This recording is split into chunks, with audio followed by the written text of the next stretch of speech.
We need to double up on adaptation finance. Promote youth entrepreneurship and create adaptation jobs. Include the youth in the global goal on adaptation and in national adaptation plans. More capacity building and education. Foster youth participation in adaptation policies at the international, regional, and national level.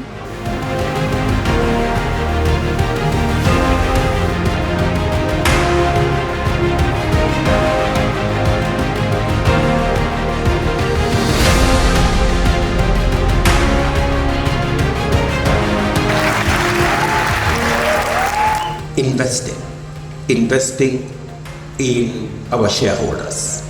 The largest shareholders of Africa is the young people. They are the people who have the greatest stake in our future. And if we do not manage climate change, it will destroy the future of our countries and put at risk the future of our young people.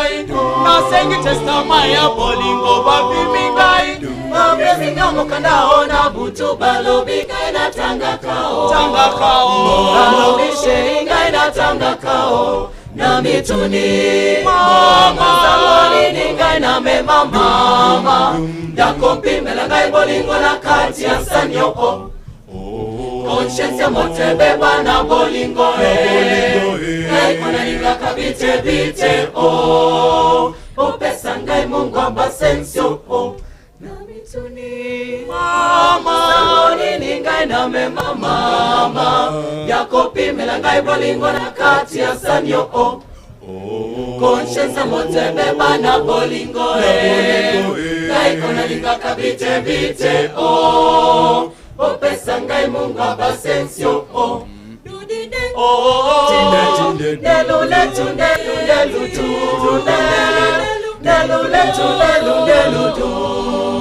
na mituni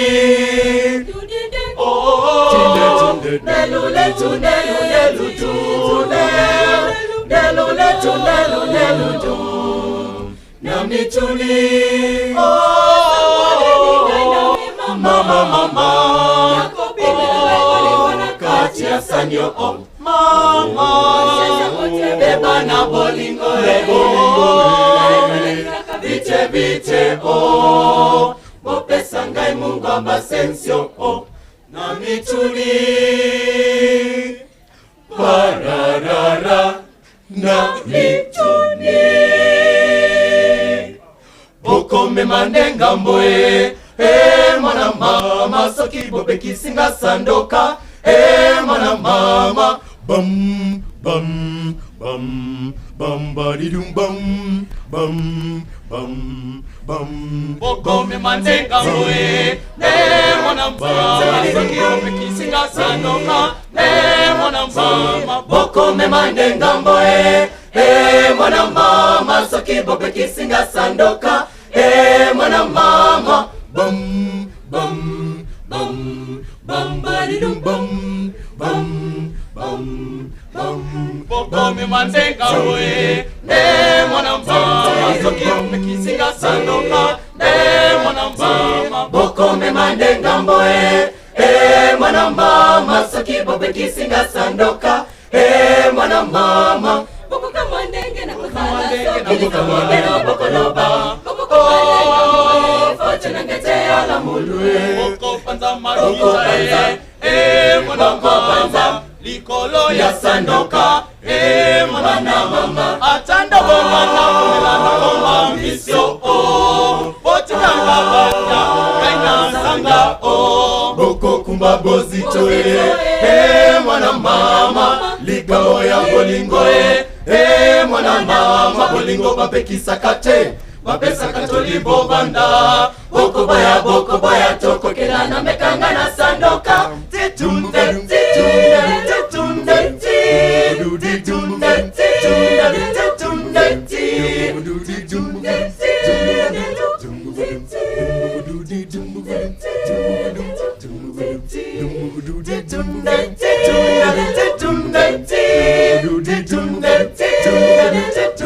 sandoka boko memande ngamboe mwana mama sakibo bekisinga sandoka mwana mama boko memande ngamboe mwana mama sakibo bekisinga sandoka mwana mama mwana mama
tunajivunia Kenya nchi yetu kweli yapendeza.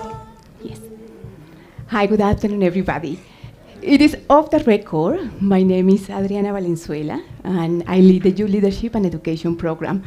And as you can see, we have been working and running to make possible this event.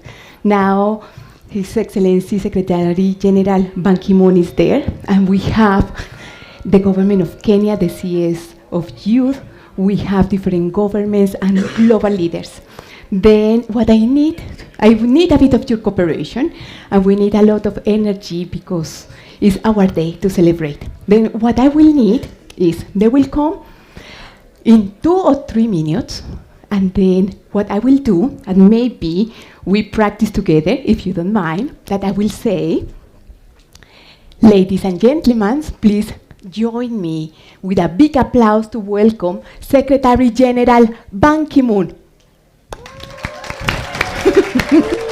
I think this one is good, but I think that we can make it better. Yeah? Let's try again. And I would like maybe in this opportunity to check if we can do it even you stand. Then for that, maybe if you have bags and documents, you just put below.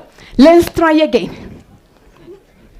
Ladies and gentlemen, please join me to welcome Secretary General Ban Ki-moon.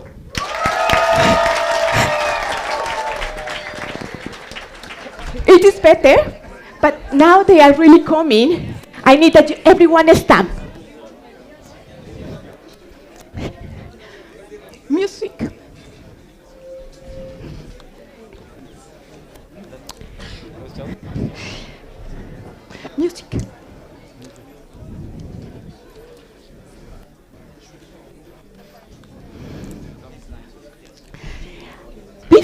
Can we have a bit of music?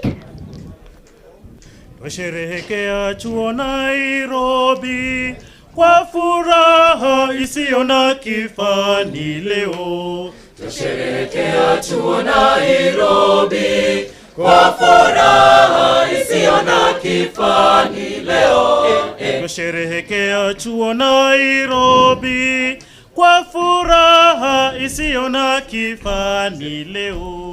Twasherehekea chuo Nairobi kwa furaha isiyo na kifani leo. Viongozi hoye,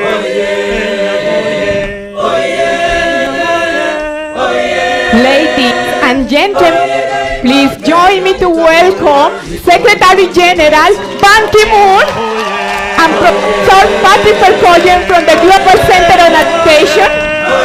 We have Norway, Denmark, Netherlands, Bahrain, the African Development Bank, the International Monetary Fund.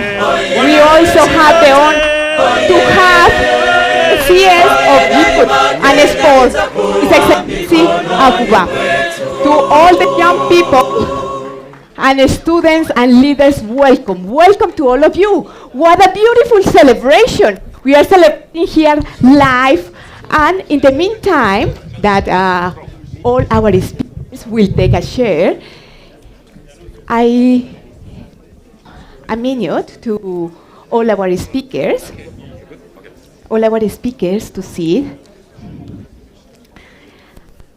And I will invite all of you to please stand up, because we are going to start with the anthems.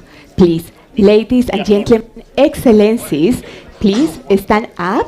We will start with the anthem of the Democratic Republic of Kenya. Please.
University of Nairobi, we labor all together in search for knowledge and truth.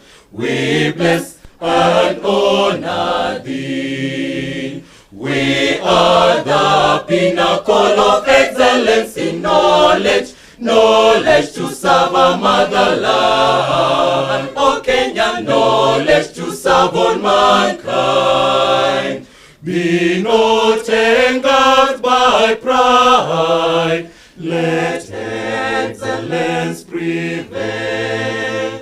May we all shun the pitfall of being the ivory tower. With sacrifice and dedication, our problems will overcome. With sacrifice and dedication, our problems will overcome. We are the fount of knowledge. We create, we own a vision. God give us grace to serve, and the future for us is bright. And the children shall drink from the fount of knowledge. Knowledge shall surely set them free. Knowledge shall surely set them free.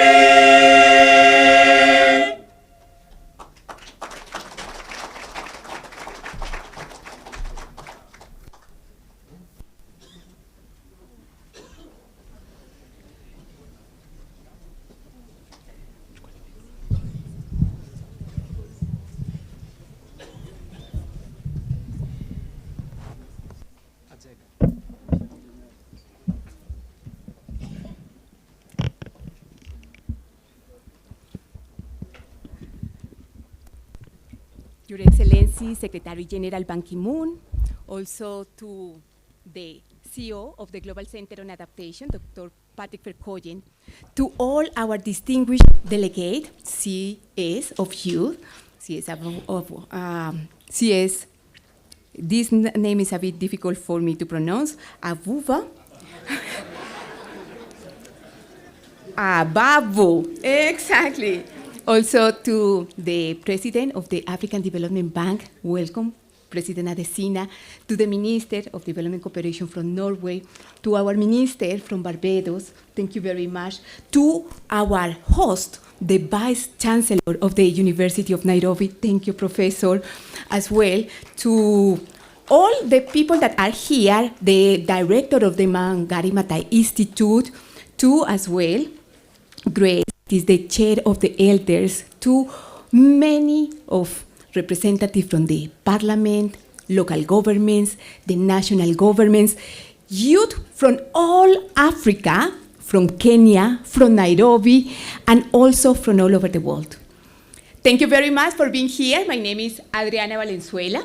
I lead the Youth Leadership and Education Program, and I am delighted to welcome you to the first event that we have here, that is the Intergenerational Youth Dialogue in the framework of the African Climate Summit.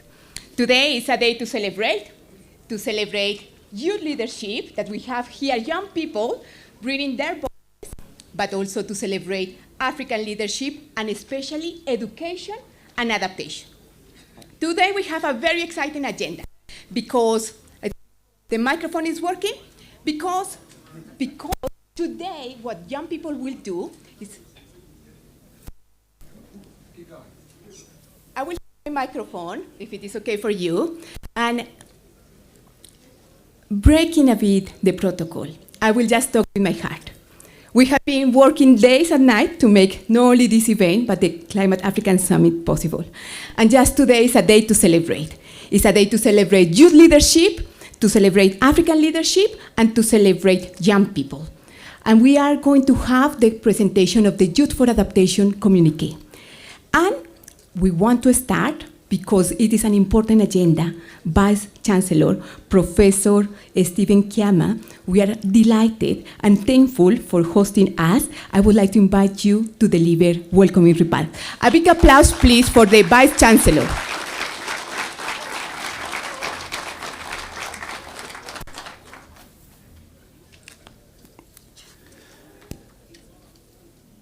Very well. I want to acknowledge the presence of Your Excellency Ban Ki-moon, former Secretary General, United Nations and Chair of the Global Center on Adaptation. I definitely want to acknowledge the presence of Honorable Babu Namwamba, the CS for Youth Affairs, Arts and Sports.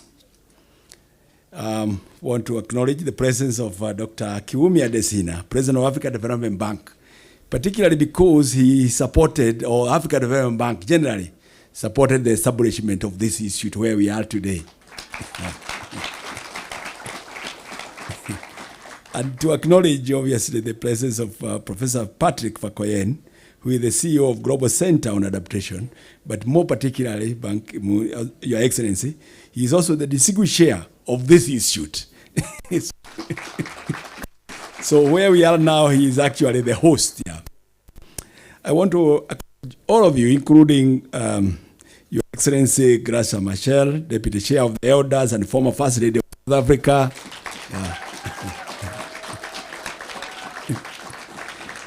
The Minister for Environment from Norway, as well as the President of IMF and all the other distinguished guests who are here with us today. On behalf of the University of Nairobi and our partners, the Global Center on Adaptation, I extend a warm welcome to all of you to this Africa Intergenerational Dialogue, a crucial event taking place alongside the African Climate Summit. It is indeed an honor to have such an esteemed personalities gracing this occasion. Indian activist, social reformer, and Nobel laureate Kailash Satyarthi put it accurately when he observed that the power of the youth is the commonwealth of the entire world. The faces of young people are the faces of our past, our present, and our future. No segment in the society can match with the power, enthusiasm, and courage of the young people. Duly inspired by the foregoing wisdom, I start by congratulating all the youth, the young people, young leaders who have articulated very eloquently our theme for today. I have no doubt in my mind that it is in the unhindered idealism, unlimited enthusiasm, and the unbold courage of our youth that the world will find solutions to humanity's most perplexing challenges, including those held back at the next chance where climate adaptation meets the need for job creation.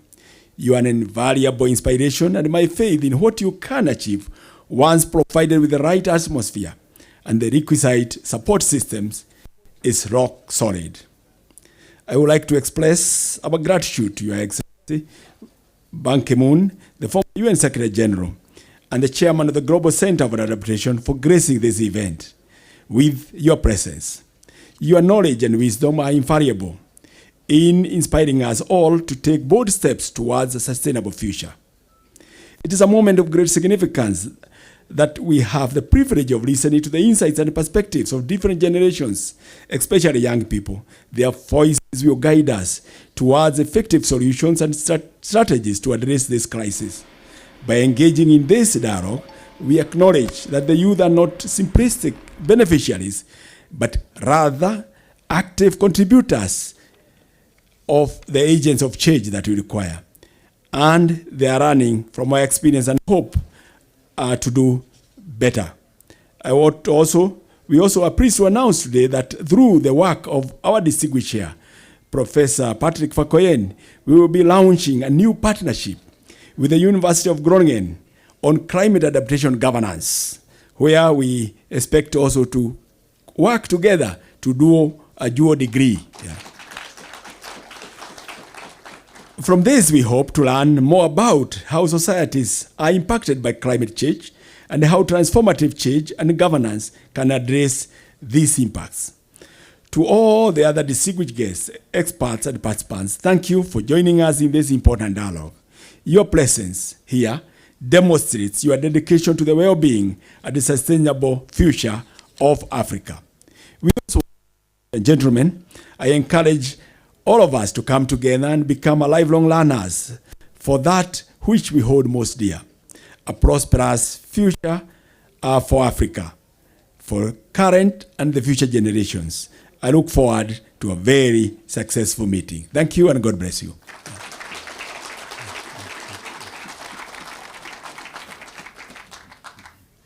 Yes, it's my responsibility now to invite the distinguished chair of Wangari Maathai Institute, Professor Patrick Fakoyen, please.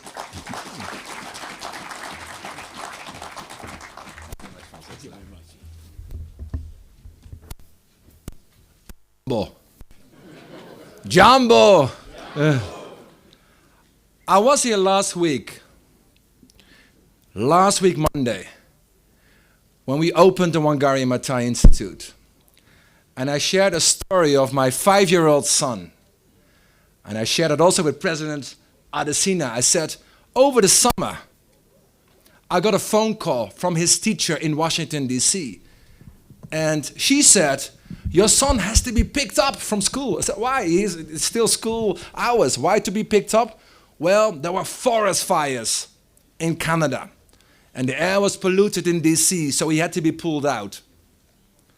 So preparing for today's event, this morning, this intergenerational event, I called my daughter, Romeo, 15 years old. And I said, well, we have an intergenerational event and a dialogue. Any advice? She said, well, Dad, I know you're a professor. Do not lecture. But listen.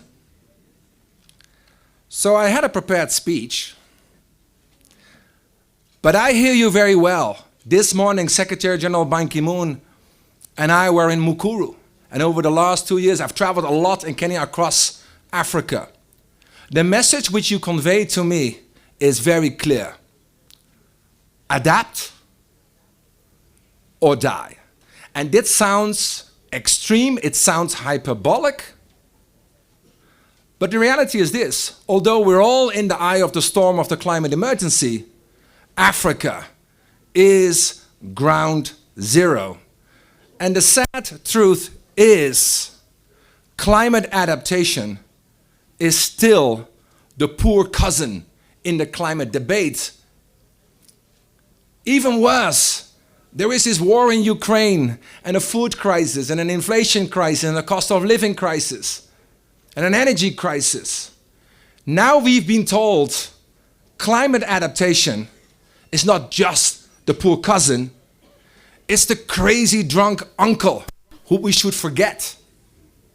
Well, Honorable Secretary General, tell that to a woman in Makueni with her 5 children who has to walk 4 hours per day to get water because the rains are not coming, and as a consequence, she's pulling her 3 young kids out of school. Tell that to a pregnant woman in Accra, Ghana, who can't reach the hospital to give birth because of the floods. Tell that to a tech entrepreneur in Senegal who has this bright idea of drip irrigation, AI driven, but simply he can't take a loan. Adapt or die. But there is good news too. I'm not sure whether Juvelin is here. Juvelin, are you here? Juvelin is a person President Adesina and I met 2 years ago. Juvelin in her 20s from Cameroon. And she said, my mother is a waste picker. My grandmother is a waste picker. I, Juvelin, I'm a waste picker. And most likely my young girl will be a waste picker. But I, Juvelin, I have a different thought for the future. So I said, and President Adesina said, what's your idea? Bring it on. She said, if I were to have a drone in Cameroon, and when the rains are coming, the unpredictable rains, I will fly my drone, look for the waste which is blocking the drainage canals, get the waste pickers to pick it, unblock it, recycle it, and form a business. So we said, so what do you need? How can we help? Well, obviously she needed a drone, but she also needed mentorship, incubation support, a business development. So we supported her, the African Development Bank and the Global Center on Adaptation. We supported her with $100,000 provided by the Norwegian minister, provided by Denmark, provided by other donors. Yesterday, during the climate summit, where President Adesina spoke so forcefully alongside President Ruto, who was there? Juvelin. So I bumped into Juvelin and I said, okay, now 2 years later, where are you? She said, Patrick, I have 5 drones. I have 250 employees. I have 2 factories. And in fact, I'm now ready for the next stage. The key message which I took from Juvelin, and all the Juvelins here in this hall today, is that adaptation is good business. But the reality is, adapt or die. So during this intergenerational dialogue now, we're not just here to talk. I want to already forewarn you that President Adesina, given the man he is, given the leader he is, will come with a very big, bold announcement. Secondly, with the permission of you, Secretary General Ban Ki-moon, I also would like to announce that the global board of the Global Center on Adaptation, which global leaders represented in it, we have here the Minister from Norway, President Adesina, obviously chaired by you, Secretary General Ban Ki-moon, heads of state, and more. It should have a permanent seat in the board of the Global Center on Adaptation, and why should that seat not given to the youth in Africa? Because in closing, from the Global Center on Adaptation, we know if we provide you with the right tools, with the right finance, but particularly to provide the voice of the voiceless, not only you will be unstoppable, not only the adaptation revolution will be unstoppable, but Africa itself will be unstoppable. Thank you very much indeed. Which gives me now the distinct honor to introduce a person which is of historic proportions. And this I mean. Think about it. From a humble background, working yourself up all the way to the top of the United Nations as Secretary General for 10 years. Quite frankly, you could prioritize all things in life, but he chose one topic: climate change. There is no Paris Agreement without Secretary General Ban Ki-moon. But also what you need to learn from Secretary General, it's an intergenerational dialogue, and you're still a very young man, sir. There is no retirement. There is no retirement age because we are in the climate emergency. So it's my distinct honor, Secretary General, to welcome you to the stage. Secretary General Ban Ki-moon.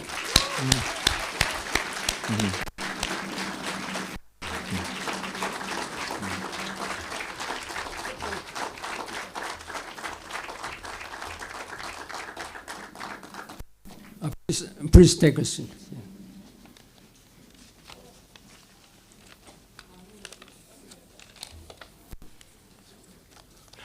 Thank you, Dr. Verkooyen, for your very passionate speech and introduction about me. But please don't trust all what he said about me. I'm just as humble as a person like all of you. And after, there is some disadvantage for me to say a few words after such an eloquent speech by Dr. Verkooyen and also Vice Chancellor of the University of Nairobi. Then my speech may sound very boring, but I'll try to make it a little bit, lively.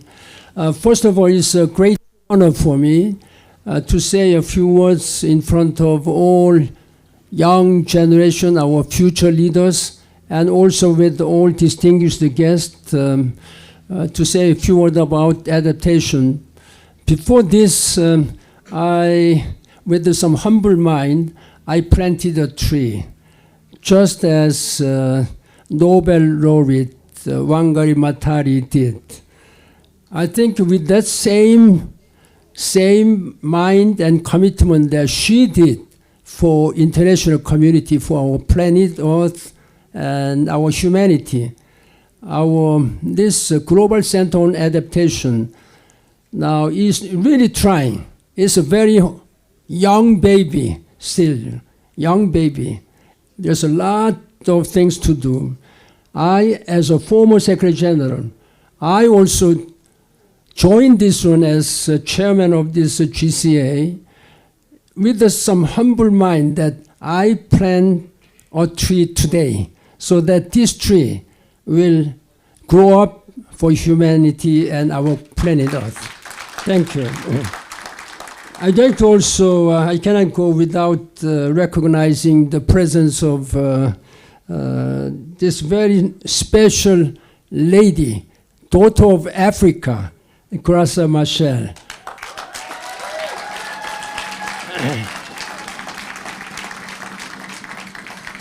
She and I are working together as, we are same rank, vice chair of the Elders. This, the Elders, is an organization now taking all spirit and leadership of Nelson Mandela. He initiated after his retirement from the presidency.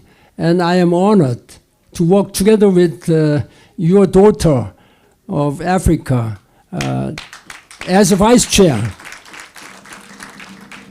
Again, Excellencies, delegates, friends, and above all, students, thank you for this opportunity to address you today.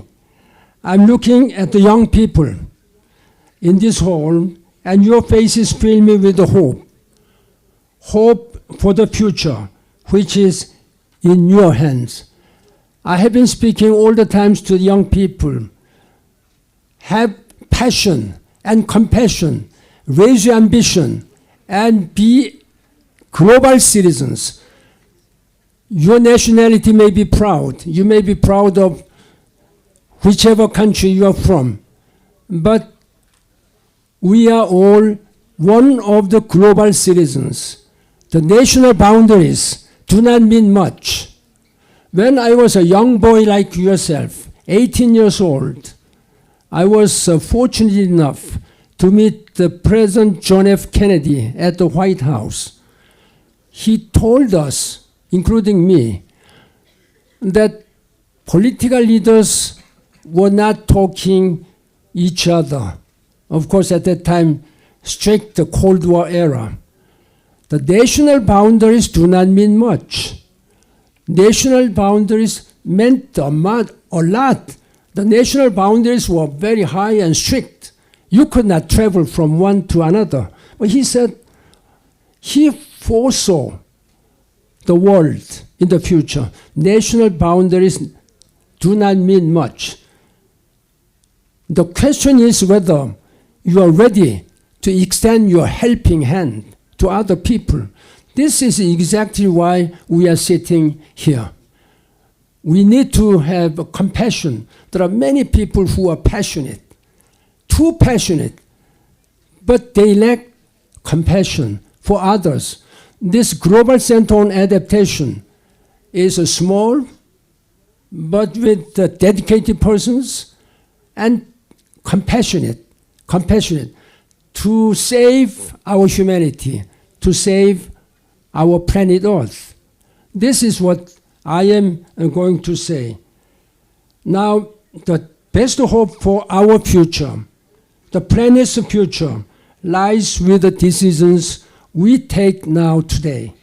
And you have a very big role to play, not just in taking those decisions, but in ensuring that we stick to them.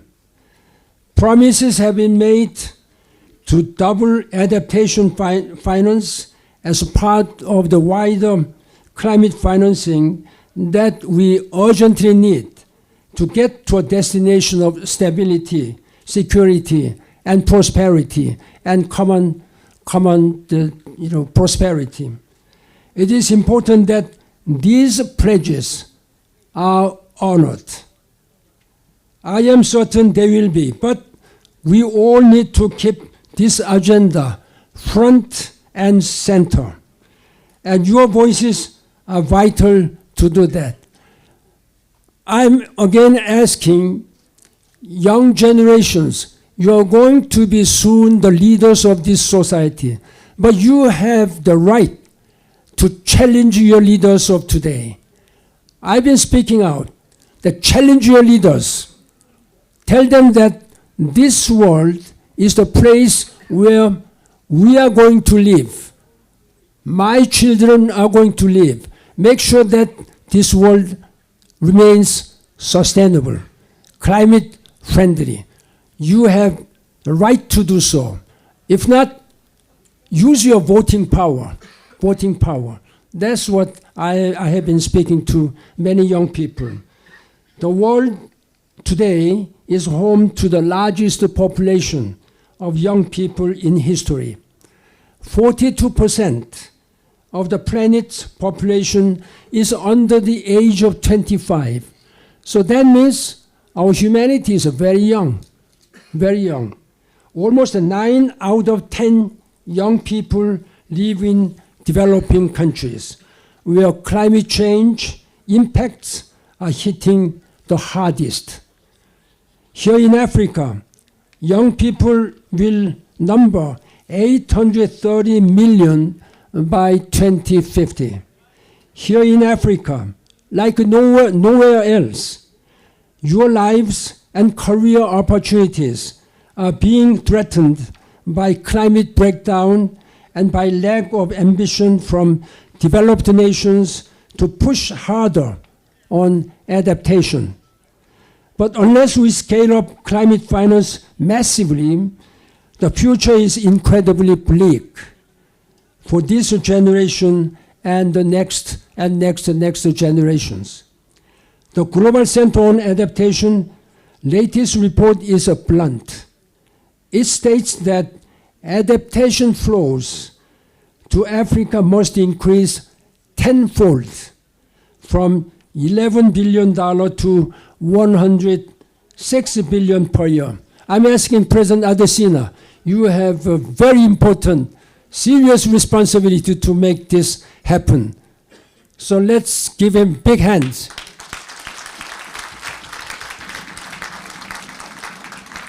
We are making some progresses, but we are far from where we need to be. Accelerating Africa's climate adaptation is a common global agenda. It benefits everyone, everywhere. As an engine of the global economy, Africa's good health is a benefit and a concern to all of us. Unlocking the untapped potential of African youth to drive the resilience agenda is one of the pillars of the Africa Adaptation Acceleration Program, AAAP, which is the world's largest adaptation program of its kind, with a $25 billion ambition over 5 years. The AAAP is Africa-owned, developed by the African Development Bank and the Global Center on Adaptation, of which I am honored to chair. As a part of the AAAP's ambitious goals, last year GCA supported 5 job creation and agriculture projects from the African Development Bank that are expected to influence financing of over $1.1 billion. And GCA is also equipping young Africans with the knowledge and skills required to pursue job opportunities and develop climate adaptation solutions. But for all its successes so far, the AAAP alone cannot deliver the secure, prosperous Africa that the world needs and wants. Beyond committing itself to turbocharge the AAAP, this summit has to pledge itself to unlocking private sector finance and boosting grant-based funding for adaptation. Young people have a critical role in the journey towards a more prosperous and resilient world. The Africa Climate Summit is bringing energy and resolve on the road to COP28. We know that the solutions to climate change exist, and I know that Many are being developed by young people, but we must scale up. It is Africa's #1 priority for climate action. There is no time to waste. Too much has already been wasted, and too much has been talked about. I know that I can count on you to raise your game even higher in this epic journey to making resilience and shared prosperity a reality. Just as I hope you know that you can rely on me and the Global Center on Adaptation to make your voices heard. I'm now asking young leaders, raise your voice, challenge your leaders. I met Greta Thunberg just a few years ago at the General Assembly of the United Nations. She was talking with my successor, Antonio Guterres, on the stage. There were 200, 300 leaders of the world. She was pointing fingers to the leaders. I will not forgive you. With an angry face, she was shouting, challenging the leaders. I'm asking you, challenge your leaders. Tell them that make this world peaceful and sustainable in terms of challenge. And we must join all our hands on the deck together. Not a single country in this world, maybe the richest country in the world, United States, and now the richest group of countries, European Union, they cannot do it alone. We have to put all our hands joined on the deck together. That is the only way we can save our planet Earth, and we can keep our generations continue millennia years. Thank you very much for your commitment. Thank you.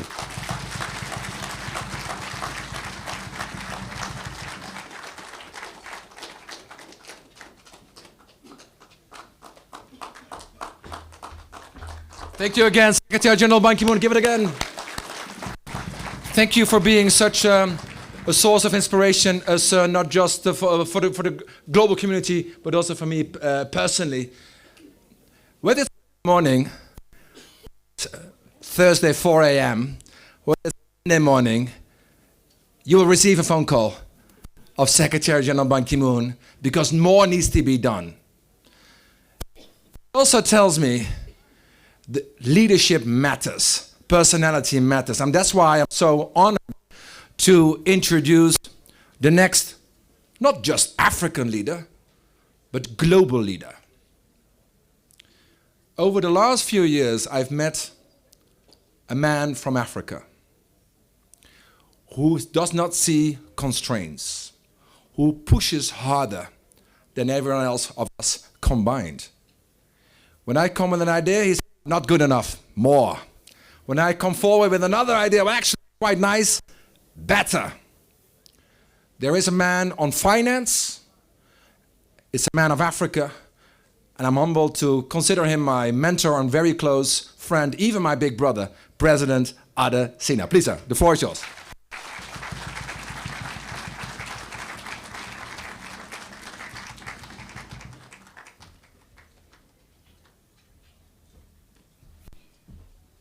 Thank you very much, my dear brother Patrick Bakwejian. Please give it up to him. It's, I've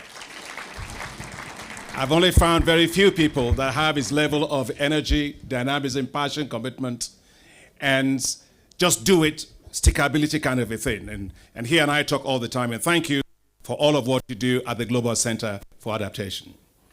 Your Excellency, Ban Ki-moon, the former United Nations Secretary General. Your dear wife is here with you. Your Excellency, it's good to see you. My dear big sister, Gracia Machel, it's so good to see you. Thank you for your leadership. Let's give it up to her. She's our hero in Africa. Cabinet Secretary, it's good to see you. Thank you. Back to you. You're in your house. And Beth, the minister from Norway, from Barbados, the Deputy Vice Chancellor from IMF, and all the folks that are here. And of course, Professor thank you very much of Nairobi University, and thank you for that you do. And the young people, are you here? Can you hear me from here? I can hear. Say aye. That's good. First and foremost, I was thinking about what you were saying here, intergenerational. And when Secretary General Ban Ki-moon was talking, and he talked about him talking to you, the young people, I want to say to Secretary General Ban Ki-moon and to Gracia Machel that they are young people. And I have a reason why I'm saying that. Norman Borlaug, the man who fed 1 billion people in the world, who won the Nobel Peace Prize, is an American.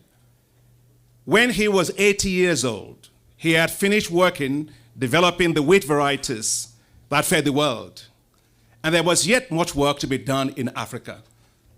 And there was a man from Japan whose name was Mr. Sasakawa. Mr. Sasakawa was 90 years old, but he had a heart for Africa. And he picked up his phone and he called Norman Borlaug, Dr. Norman Borlaug. He said, I want you to be on your way to help me to feed Africa. Dr. Borlaug responded, I'm old now. I'm 80 years old and I'm done. And Mr. Sasakawa said, well, young man, he said, actually it was 94. He said, young man, this is a 94-year-old man talking to you. I want you in Africa. That's how Norman Borlaug did the work that you saw with Sasakawa Global 2000. So with that, that's to give you a point to say the intergenerational discussion isn't just about the young people. We need your wisdom. We need your leadership. We need your support. And so that intergenerational thing continues. Let me say that for the African Development Bank, we're delighted to be here. This place, the bank, helped to finance the construction of this institute. And this institute is named after Wangari Maathai. The Green Belt movement, they were planting millions and millions of trees. The only African woman to win, the first actually, to win the Nobel Peace Prize because of our work on the environment. And I'm delighted that we can be here to talk about this issue of climate adaptation in the place where the greatest woman to ever fight for environment in Africa is named after. It's a great honor to be here. When we talk about the youth, they're not the future of Africa, no. The youth are the present of Africa. Your views, your perspectives are the things that are going to change our continent. So I want to thank my dear brother, Patrick Bakwejian, for his leadership in creating this movement here for you at the Wangari Maathai Center. I want to say 5 things, and I know the time is limited, but I just want to say 5 things. First, failure is not an option when it comes to climate adaptation. Africa today loses $7 billion to $15 billion a year just to climate change. And we only contribute, what, 3% of all the emissions, but we suffer disproportionately from the negative consequences of it. And at the African Development Bank, we've committed ourselves to provide $25 billion towards addressing this issue. And we've launched the African Adaptation Acceleration Program together with the Global Center on Adaptation under the excellent leadership of Secretary General Ban Ki-moon. We said it's not just about asking others, we need to put money on the table.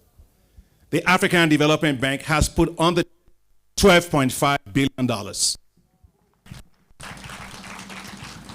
Thank Minister Anne from Norway, she's put money there, and several other partners have put money there. So let's make the African Adaptation Acceleration Program a great success. One of the areas for the African Adaptation Acceleration Program is the Youth Adapt. The Youth Adapt basically is we have put together ourselves, and we were together with the young people here yesterday with President Ruto. We put together $4 million into it, the one that Professor Bakwejian talked about. We've supported 3 businesses like that. Their revenue expanded by 200%. 20% of them have moved their business into other countries all across this continent. That is what we are talking about. But I agree with Patrick and with the Secretary General that we must up the game. The youth of Africa don't need little things being doled out to them.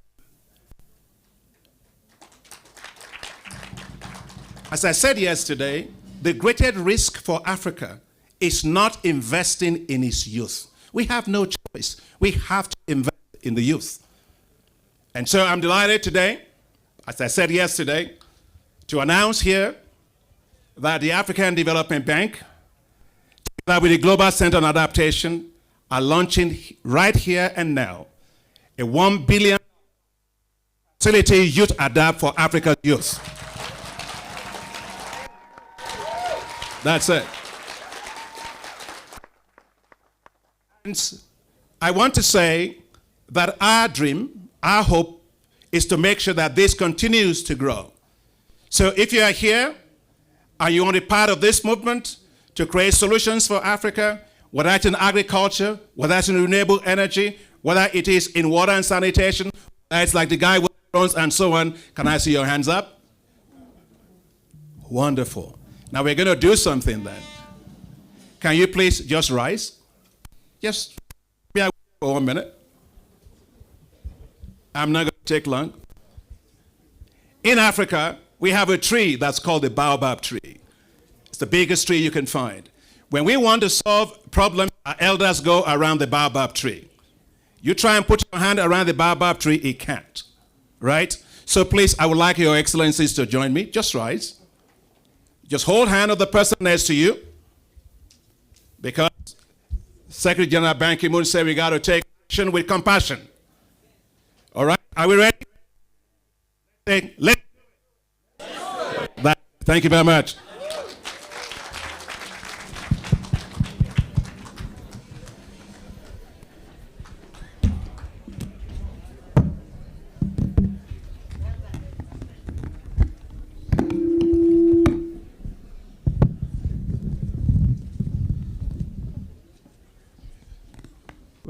Well done, President Adesina. Failure is not an option. Failure is not an option. We have a huge responsibility to take care of the youth. I think now is my pleasure to invite the Cabinet Secretary for Youth Affairs, Honorable Babu Nabwamba, please.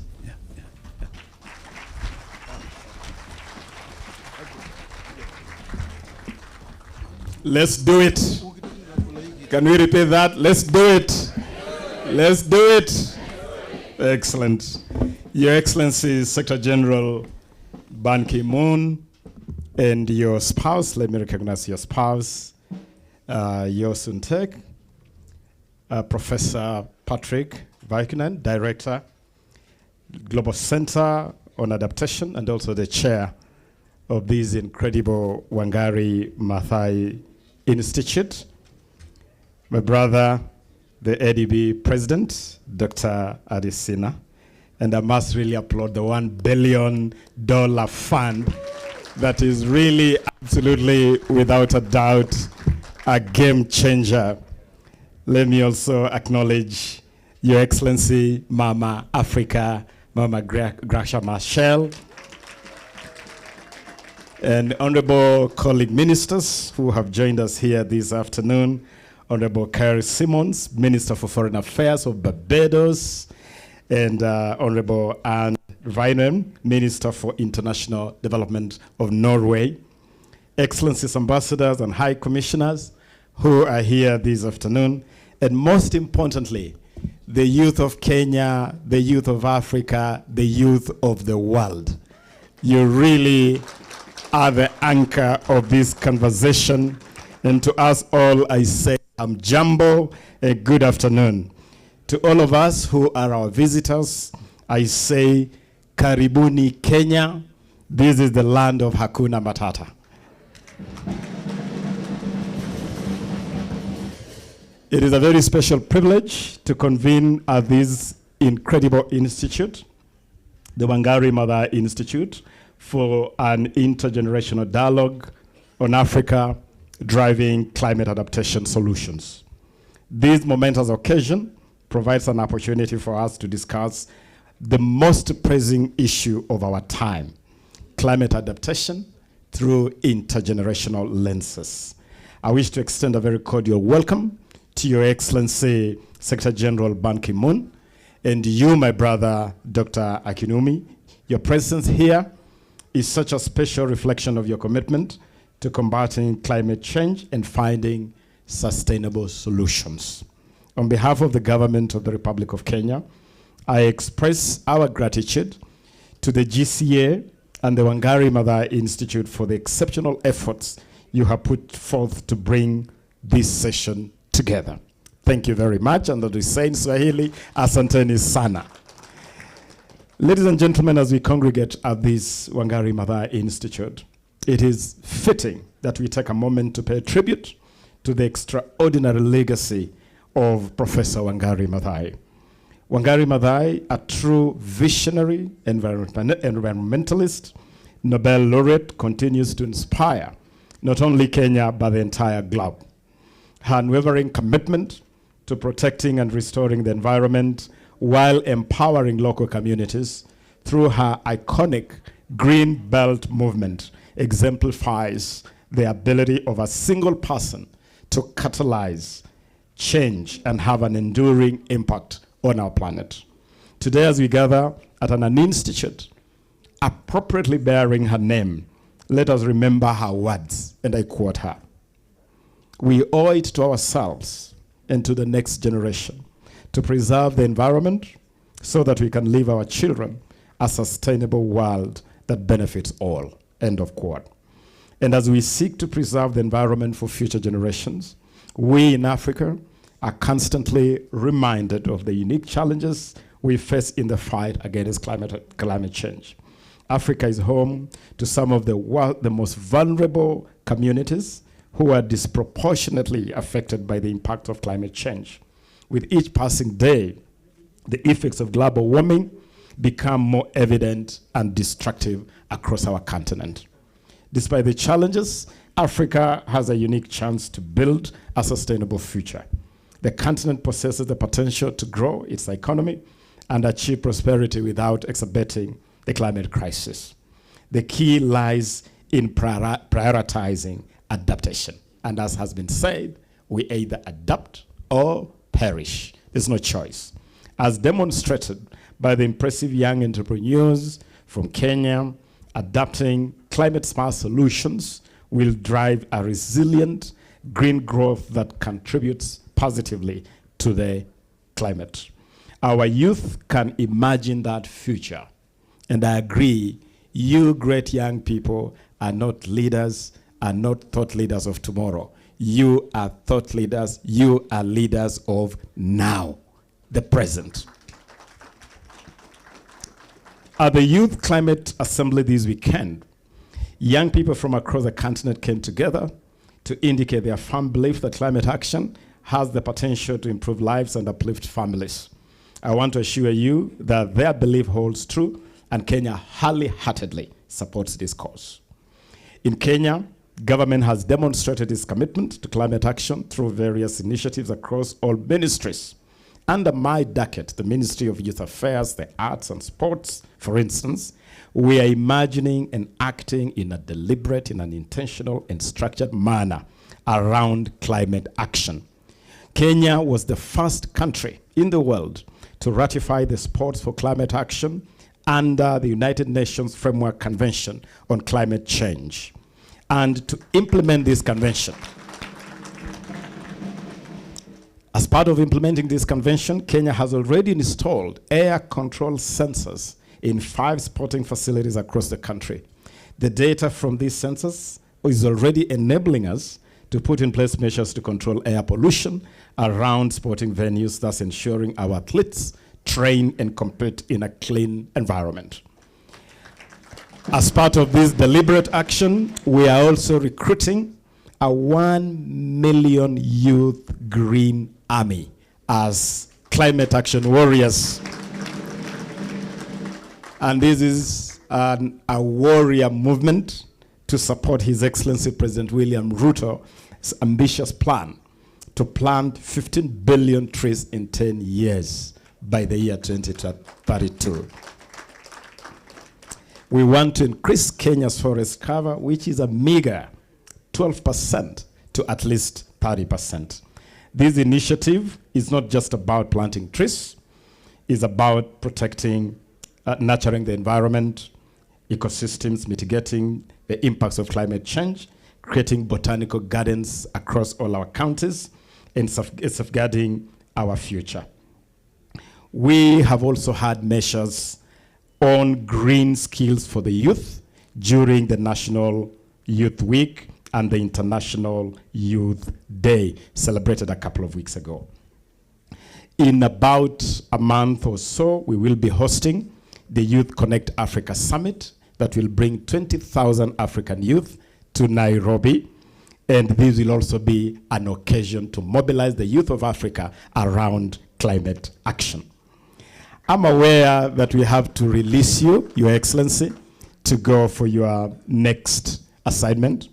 And let me therefore conclude my remarks by borrowing your words. And I want to borrow your words, Your Excellency, when you say, we are the first generation to be able to end poverty and the last generation that can take steps to avoid the worst impacts of climate change. Future generations will judge us harshly if we fail to uphold our moral and historical responsibilities. Those are your words, Your Excellency. And with those words, I want to give the assurance that the government of Kenya will be available and ready to mobilize resources, to mobilize our young people in Kenya and across the African continent to be warriors for climate adaptation.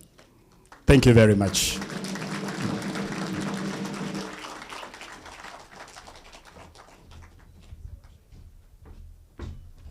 Thank you so much, Honorable Minister, for these very strong words, indeed, of the way forward.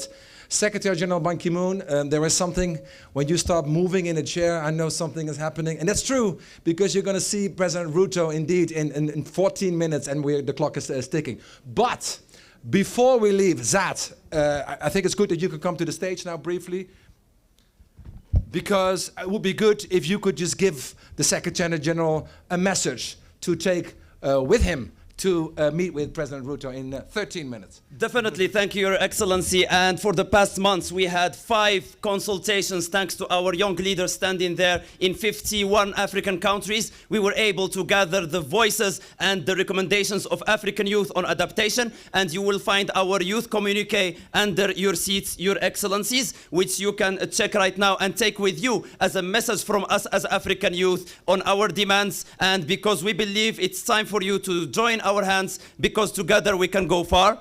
Thank you so much, and now I would like to have you all on stage to take a picture with us. Thank you.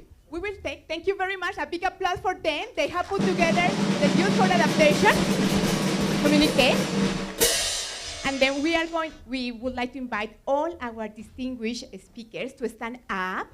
And then, please. And then the young people that have worked together, please, just go on stage. We are now going to take, please come. And we will have a family photo. What we are going to do is now we are going to take a family photo between youth, young people, and leaders. Before that we leave, please. And take your hands. Secretary General, thank you very much. You? Yes, please. Yes. Then.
A big applause again for the band.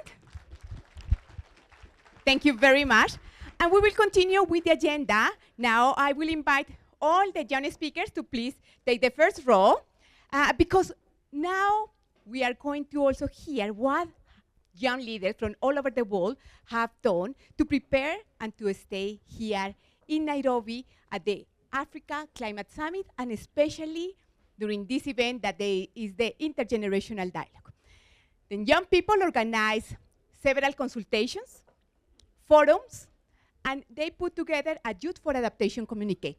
I would like that the technical team help me. We are going to watch a video. Please, let's check what young people from all over the world have done to bring together the Youth for Adaptation communique. Please.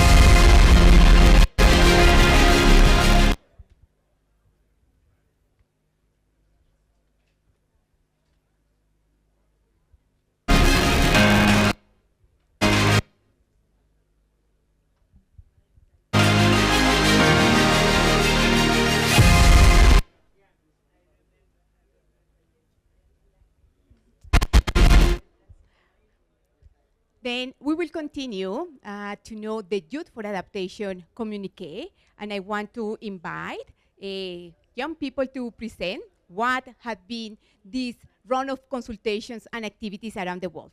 Then please join me to welcome our speakers to present. They organized 5 regional forums, 5 regional consultations. Then a big applause for them. Malikes, please join me.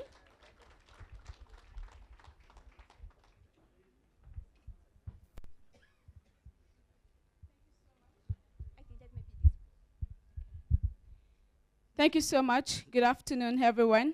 It is my pleasure to stand here today in the midst of all of you for People, for Planet, and for Youth Leadership in the light of the 2023 African Climate Week.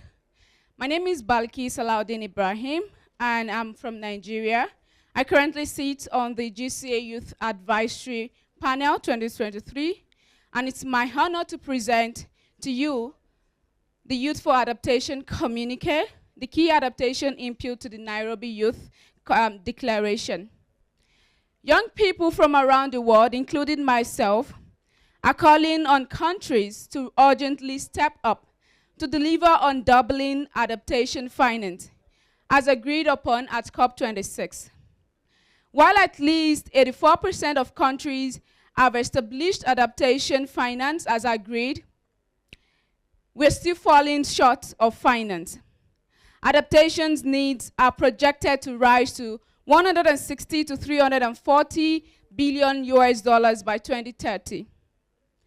We young people from over 130 countries across the world are calling on leaders to urgently scale up on adaptation finance and include young people in adaptation process, decision, and action. Thank you so much. I would like to invite on stage my brother from Ghana, Desmond.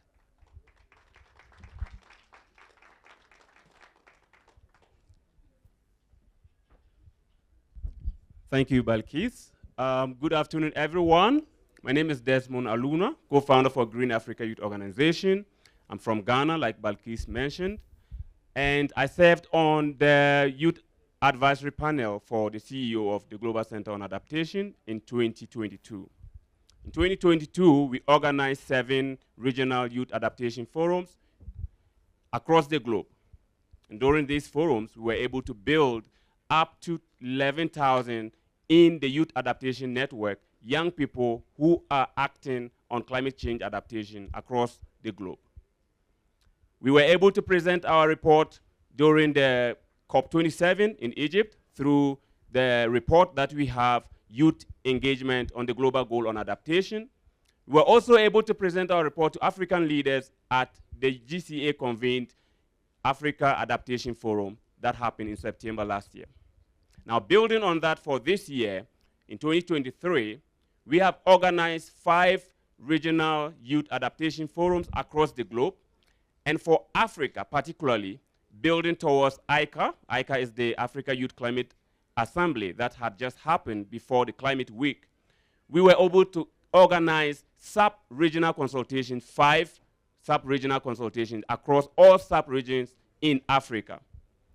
Now we are here with our colleagues who have led through this process from West Africa, South Africa, East Africa, Central, North Africa, and all the regions. We are happy to present to you some of the main outcomes that had come out through those consultations. I'll call on my brother Dion to start with those results. Thank you so much. Thank you, bro. Greetings, everyone. My name is Dion Shikuza, and I come from Namibia, otherwise known as the land of the brave. Today here, I represent the Southern African consultation, which we did with over a period of at least 4 weeks within a month. And we consulted over 50 plus young people, over 10 to 20 organizations within the Southern African region. Ideally, to build upon the points that my brother Desmond raised in terms of the communique, there's some specific key messages that came out of that, and I'm supposed to tackle one. And this one that I'm tackling on has to do with the I found it. So it has to do with calling for adaptation jobs for young people. And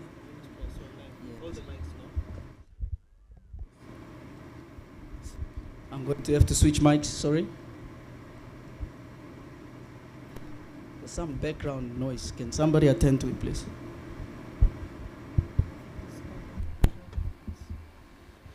Okay, thank you very much, and apologies for this quick little mishap.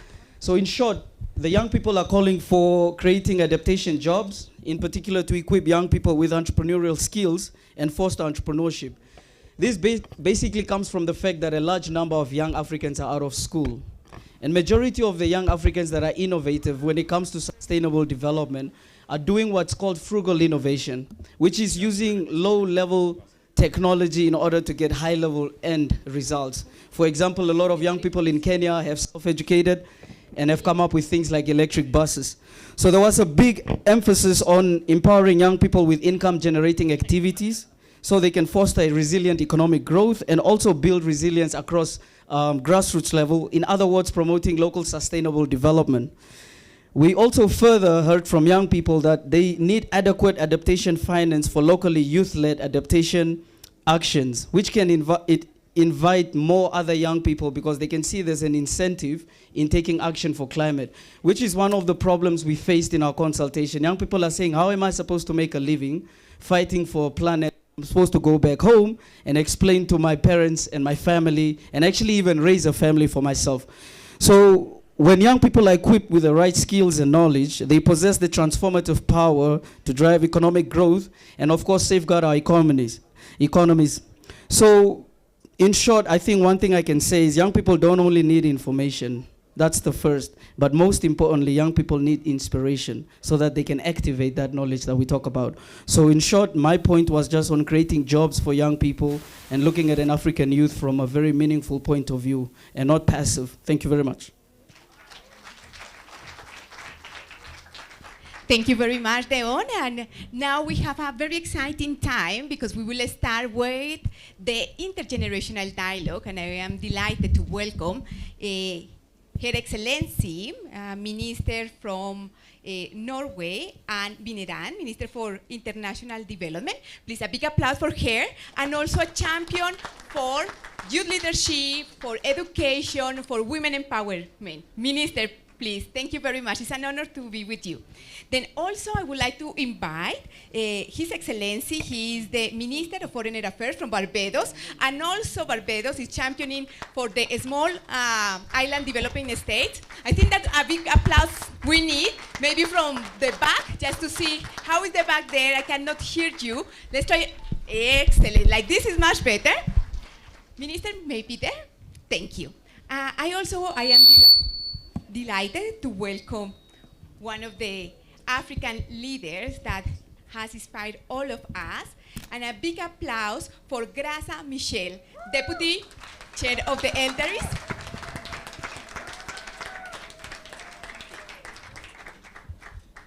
We have here as well young people. I would like to invite the representative from the town. Here we are in Nairobi, from Mukuru, and as well the young leaders from the Youth Adapt winners. Please, a big applause for them as well.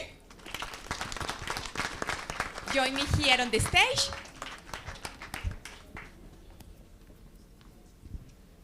I think that they are coming.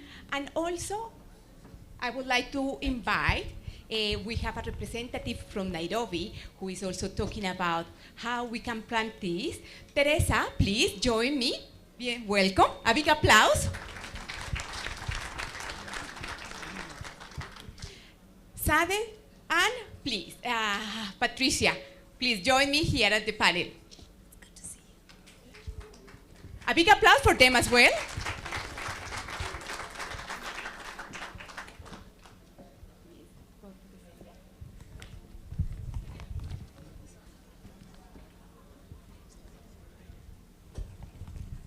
Then we have two guests more. Then we have His Excellency, the Ambassador of the Netherlands. Please, a big applause, Excellency. And also we have the Deputy Director of the International Monetary Fund. Please, a big applause and welcome.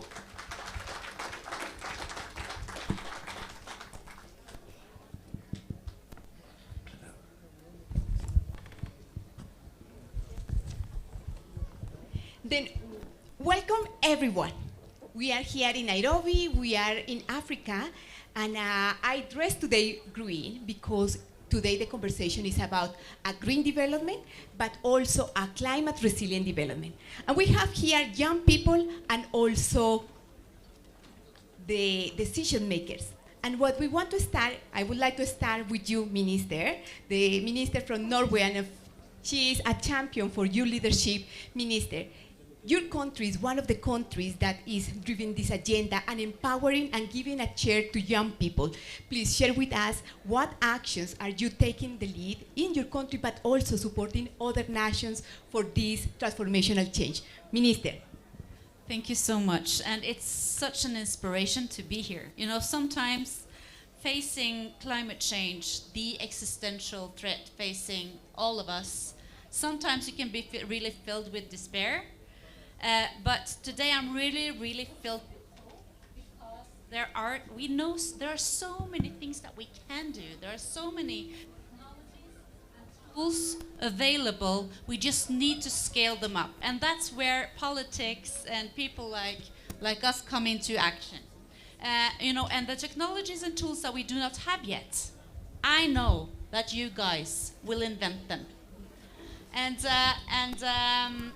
I was really lucky to be at COP27 last year, and the coolest event at COP last year was the Youth Adapt event, where we saw these amazing innovations from young people across Africa to, for example, put climate adaptive food production into place.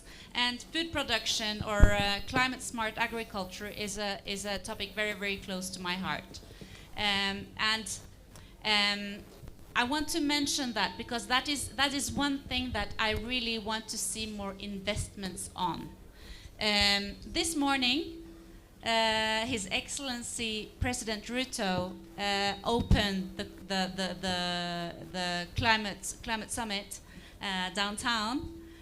And he spoke of opportunities. And I really want to see sort of a shift of mindset. Yes, we are facing an existential threat, but there are tools, technologies, and opportunities, especially in climate adaptive, food production and other technologies that we need to put in place. So I think that my job as Minister of International Development of Norway is to provide funding, upscaling, getting these technologies into action out there? Thank you very much, Minister. And especially, Norway is one of the funding countries to support the Youth Leadership and Education Program and the Jobs and Entrepreneurship Program. Then a big applause for the Minister of Norway. And now then also we have another champion, Minister from Barbados. You know, according to the IPCC report, everyone will be affected. However, a small island developing states are really affected. But also, Minister, you are championing the small island developing states. What is your view about the role of young people in helping to drive this transformation? Thank you for having me, first of all. It is a pleasure to be here.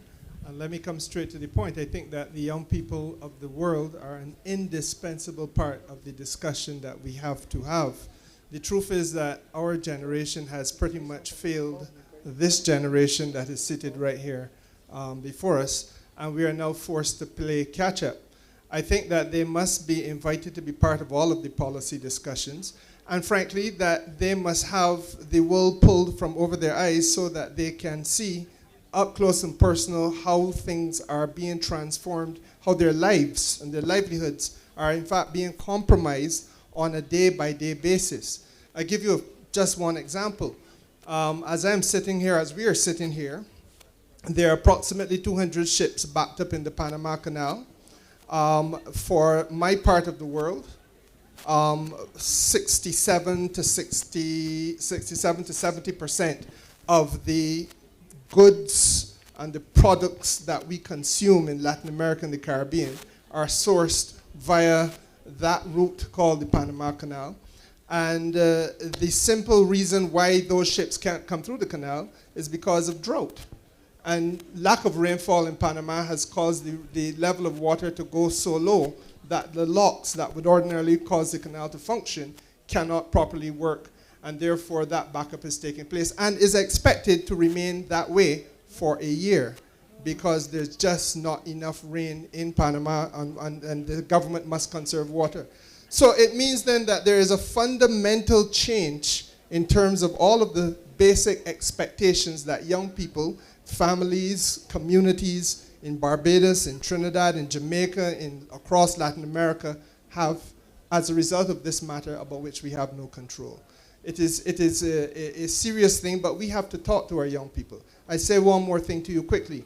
We also have to be very candid in the conversation about financing. We have to be able to get our young people to understand that advocacy and more advocacy is exceptionally important. We are at a stage where, as we heard all today in the opening of the summit, the money that was pledged has still not been received. We know that there's a disparity in treatment. In Africa, there is a crisis. In the Caribbean, there's a crisis. To solve the crisis, we must have low-cost capital in order to do project financing. Low-cost capital is available for those in the developed north at interest rates which are 4 times less than the cost of capital for us in the global south. They say to us that our debt to GDP ratio is the reason why there is such a tremendous risk attached to our economies.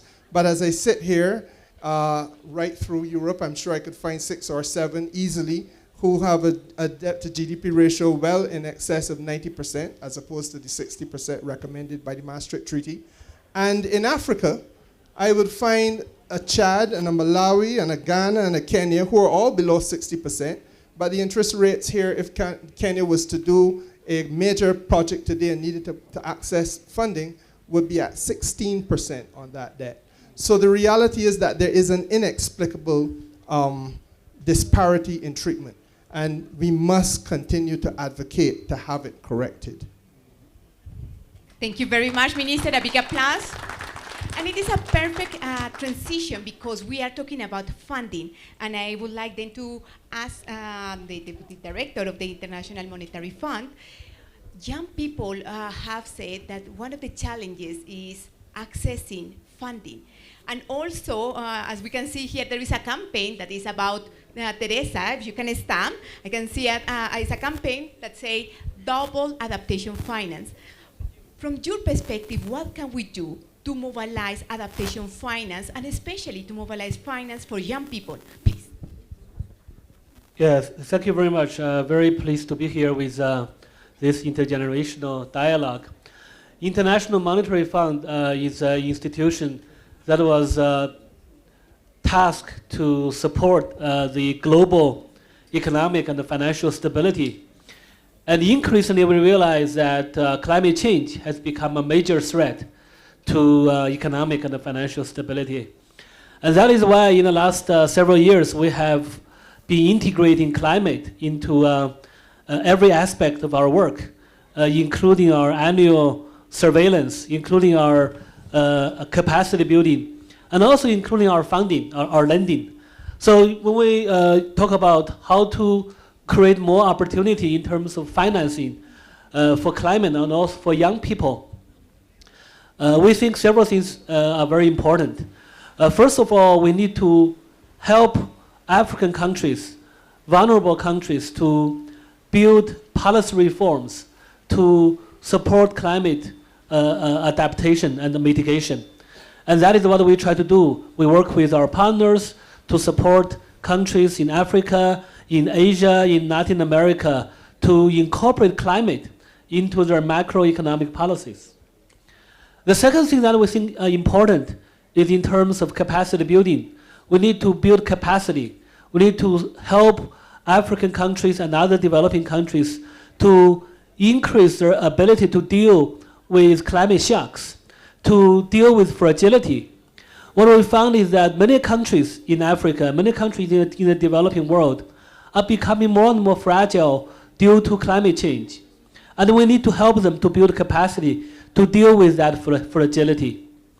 And finally, in terms of lending, we think both domestic resource mobilization and also international support are important. From IMF, we have also started a new lending instrument called Resilience and Sustainability Facility. And we have raised $40 billion so far. And so far, our board has approved 10 countries to receive support from that facility, including 5 from Africa. And we hope this lending facility, this long-term financing that we can provide to Africa, to other developing countries, can support their climate adaptation and mitigation. And for young people, we think it's also very important that we engage with them. We provide with financing opportunities to remove the financing obstacles for young people. And for young generation, I think we should feel both responsible but also optimistic. We feel responsible because we don't want to leave an inhabitable planet to next generation. We feel optimistic because we realize and we find that young people of this generation, they are much more climate conscious. They are much more focused on climate, on a more inclusive, more sustainable growth. And because of that, we should support them, both in terms of financing and job opportunities. I stop here. Thank you. Thank you very, very much. And you said something very interesting. We need to create capacities and to empower the most vulnerable. And it's a good transition, and I need you, Sad, because we are talking about diversity. We have young people from different countries with different realities. And Patricia, you are from a very vulnerable country, and she speaks French because in Africa there are different languages. What are the challenges that you face, but also what is the role of young women in driving the adaptation agenda? And Sad will make kindly the translation. Patricia, please. Give me a big applause for Patricia.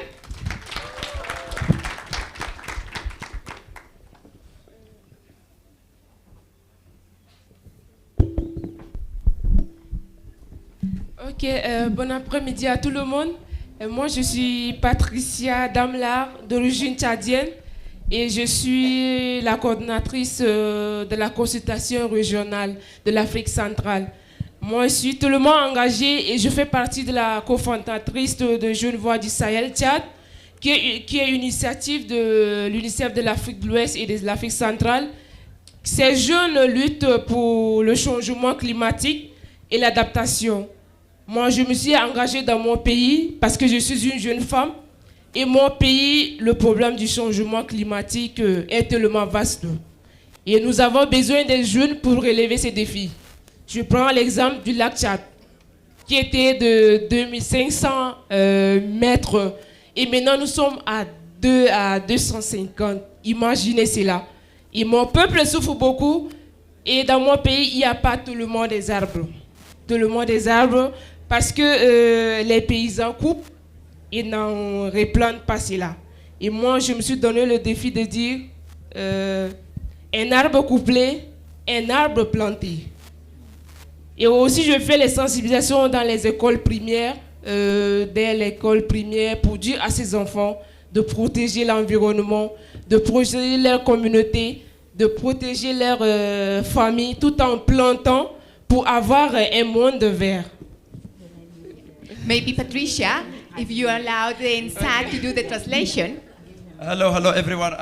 It's great to be here. Good afternoon. I am Patricia Damlar from Chad, the coordinator of the Central African consultation engaged, and I am the co-founder of the Youth Voices of the Sahel, which is a youth organization in Chad where we are fighting for climate adaptation. I am engaged as a young woman on climate change, which is very vast in our country, for example, and we urgently need youth and especially women who are the leaders in their families and in their spaces to take action. For example, in Chad, we used to have 2,500 meters access per person for water, and today we have 250 meters only, so you can imagine the consequences. We have people cutting trees and few trees, so we launched a challenge recently called Cut One, Plant One, and we're also doing heavy awareness sessions in primary schools to engage young people and push them to take action to preserve their climate and protect their families.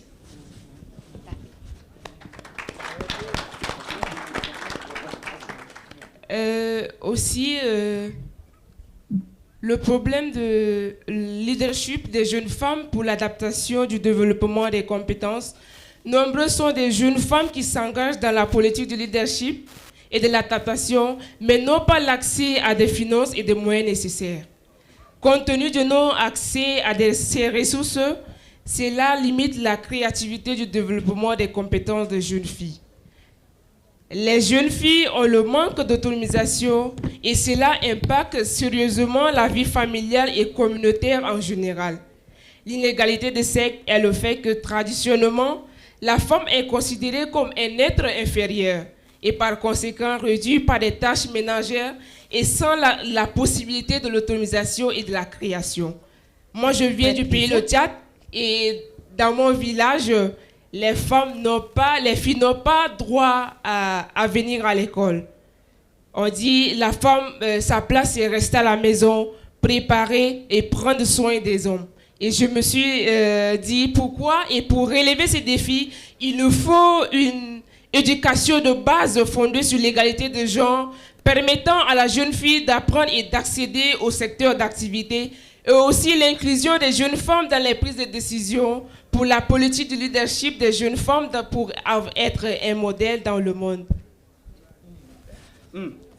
You have a Yeah, that's very powerful. difficult That's very task. powerful. We do have a big problem of leadership for women on climate adaptation. They engage and they are motivated, but we lack finances, we lack capacity building, we lack access and also autonomization, not only in social and community life, but in daily life. For example, in my village where I come from in Chad, we do not have the rights as girls to go to school. We are obliged to stay in our home and serve the guys. We need to beat climate change together, and for that, women need to be there, needs to be educated, to be offered a space in the job space and in the decision-making space, and men need also to be educated, so let us advocate for that. Thank you. A big applause.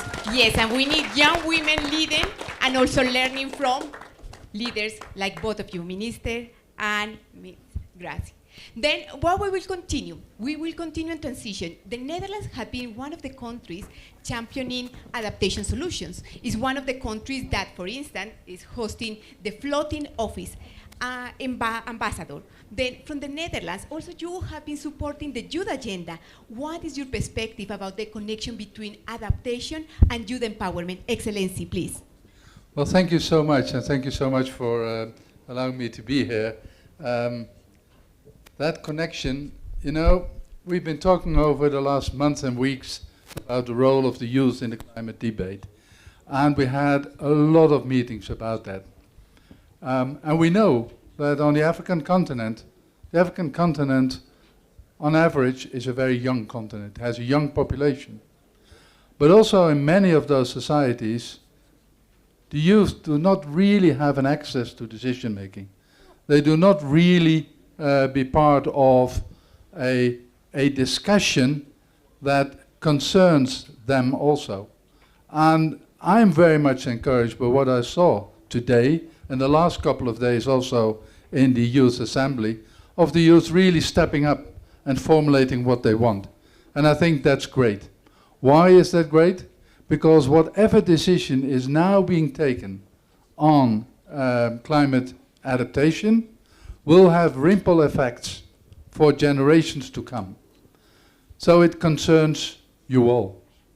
If we are not taking action, and it was mentioned today by the President, but it was also mentioned today here, suppose now, if you are a child of 10 years or younger, and suppose then in, 70 years' time, they will face 4 times more often drought, 4 times more often a flood, 4 times more likely have hunger, and that is something that's affecting the young generation. Those are the ripple effects of the decision we're taking now. And I think that is very, very important. And it's not only important here on the African continent. I mean, you were talking about a floating office of the Global Center for Adaptation, and yes, indeed, it's a floating office in the Netherlands. Why is it a floating office?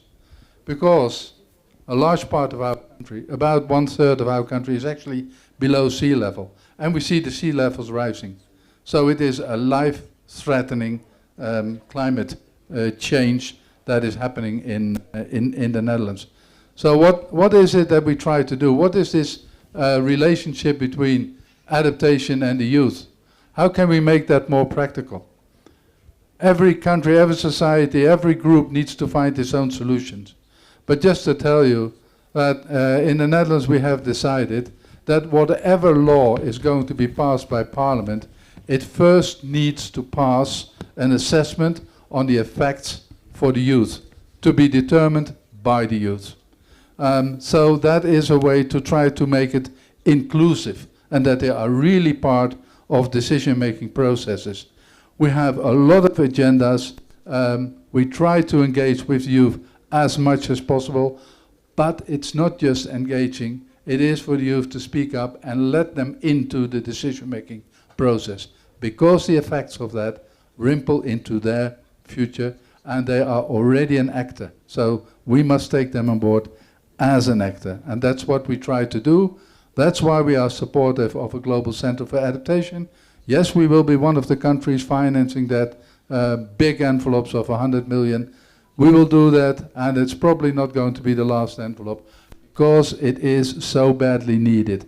But it is also needed that what we see here, the young of and the youth of African countries coming together and having a dialogue in 5 different sections in the world.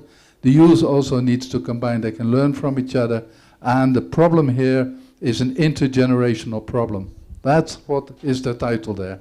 And that intergenerational character of it demands the youth to speak up and listen also to where maybe the resistance is or where other solutions are, and come together to solutions.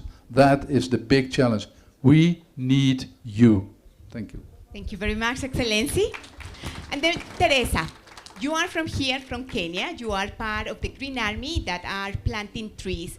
Very briefly, you are very action-oriented.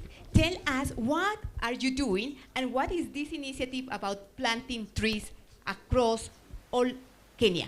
Teresa.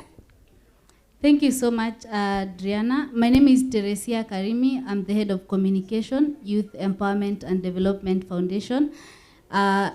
a foundation that is a member of Green Army Consortium. And in Green Army, we do a lot. It is a youth-led function that we have decided to come together as young people and support the president's agenda on hashtag 15 billion trees. At Green Army, we seek to contribute Kenya's National Tree Growing Restoration Campaign, which aims at doing different activities in the country. We look forward on mobilizing and training around approximately 120 young people who are going to also train their colleagues in various aspects of this country. And I would like also to mention Youth Adaptation Network. I would like to appreciate you guys for giving Green Army a platform and also recognizing us here. Thank you. Fantastic. Thank you very much, Teresa.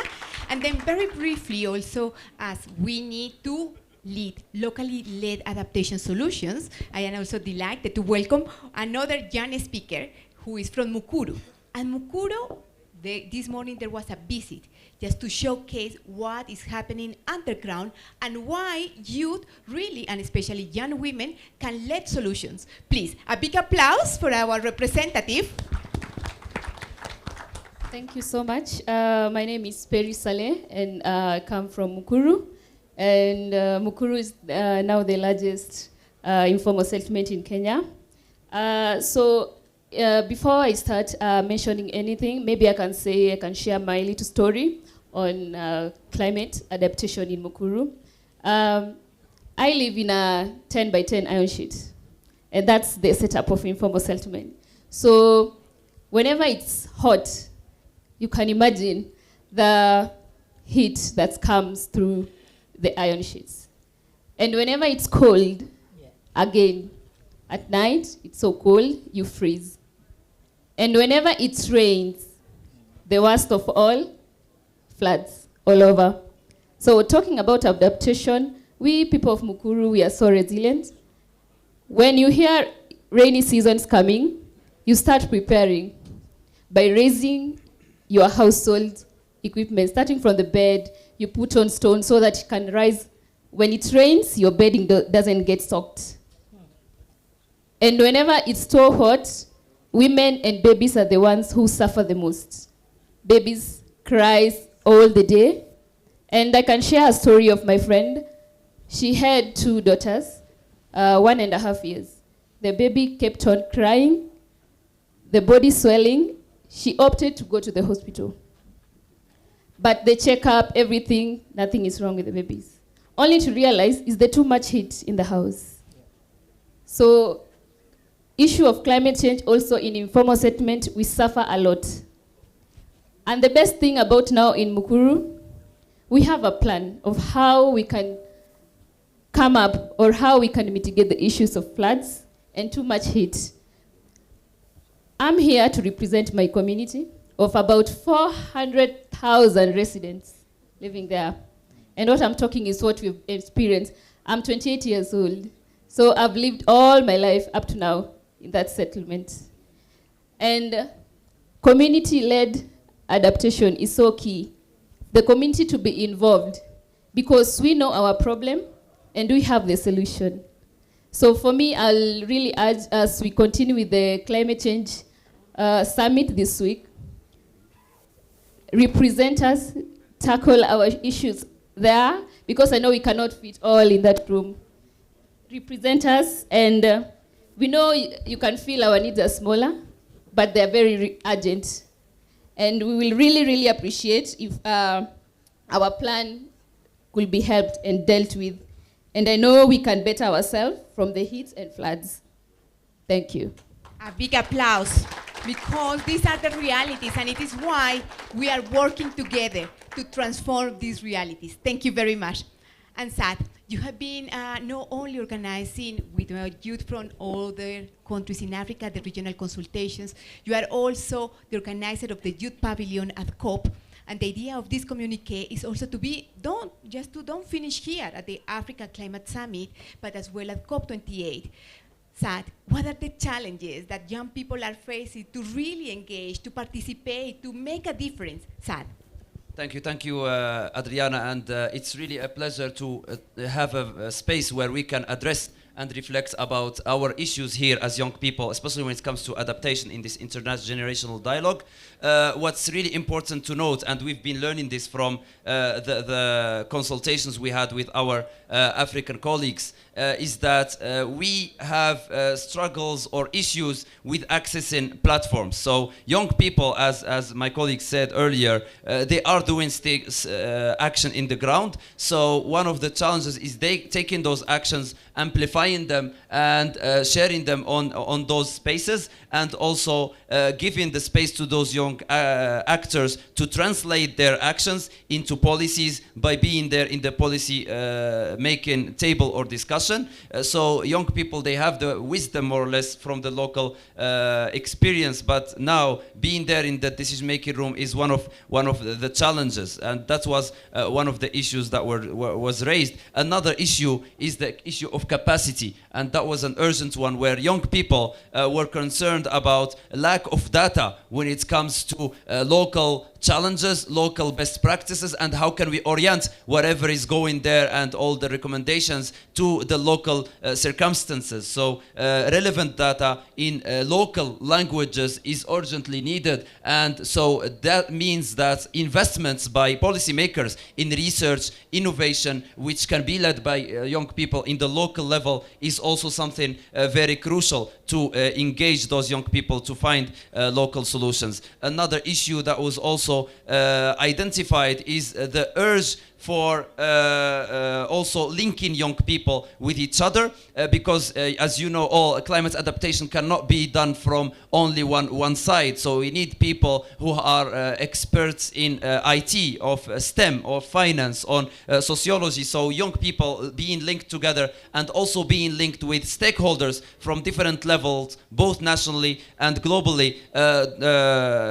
CEO GCA spoke earlier, the director, about having a mentor, what the lady expert expressed. So having mentors, having spaces for internships, for exchange, going out there and seeing what's there in the world, is also something very crucial, which can allow us to learn from each other, to exchange with the leaders, with people who have the wisdom, and to apply that wisdom on the local level. So that was also the intergenerational exchange and networking was also an issue that was raised. And yeah, many challenges around building the capacity, access to finances, and also making those finances relatable and accessible, and coupling those finances with the skills. Many young people have the capacity, have the technical capacity to innovate, to go there and to create the solution, but then the legal capacity, the business management capacity sometimes is not there. So you should couple the finance with that technical support and capacity, so that young people can grow and they can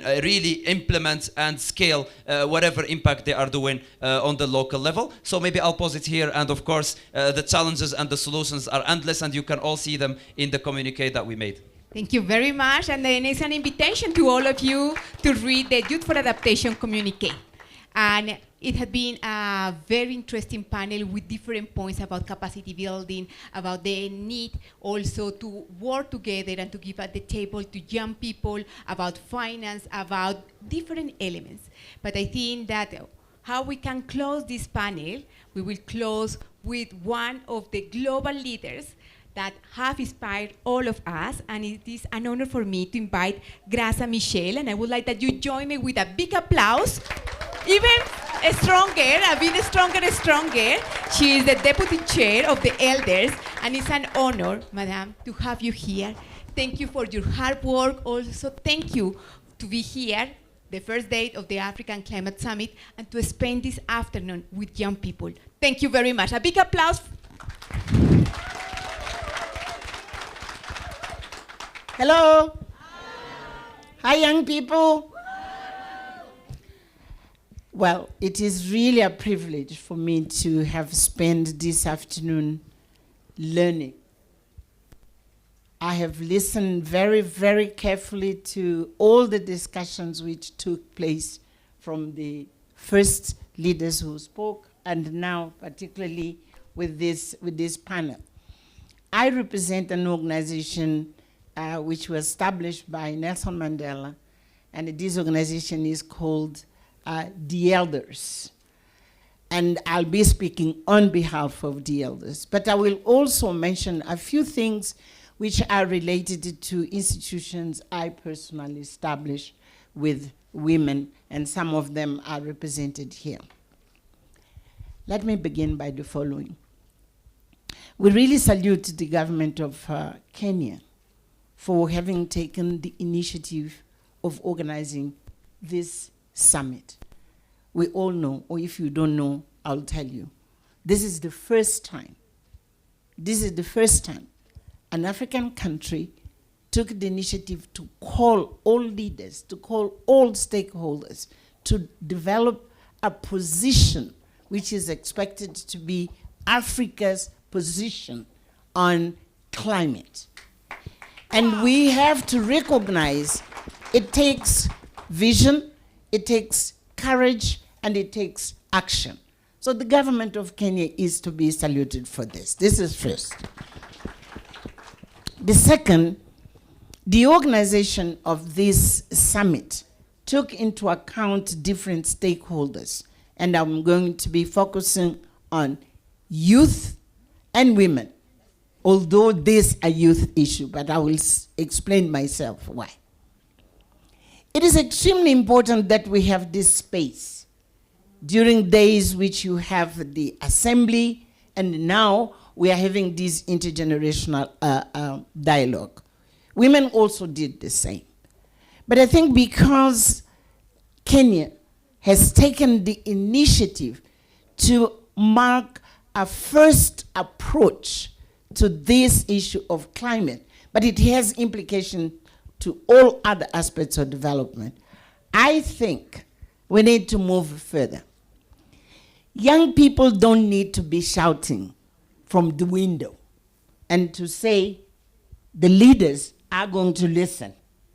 And then young people will make recommendations and then to deliver for this, in this case, to President Ruto. There's much more and better we can do. And I think you, young people, should demand this. Next time, it has to be made clear. You sit inside the plenary where the heads of states and the ministers are deliberating. Because there's a huge difference on this.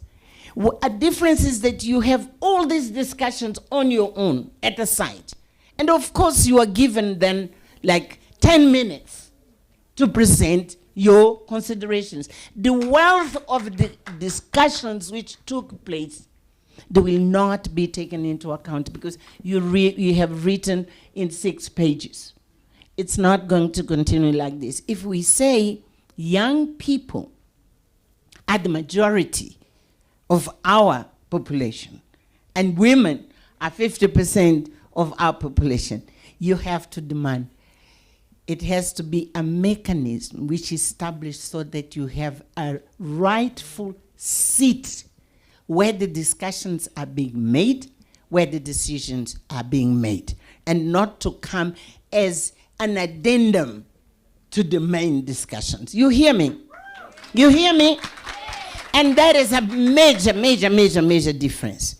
I'll tell you what, even more. I think you young people should demand representation at the African Union Summit every year. I'll tell you why. Every year, our heads of state, they meet in Addis, and sometimes they go to a different country. They debate all kinds of things. You are not there.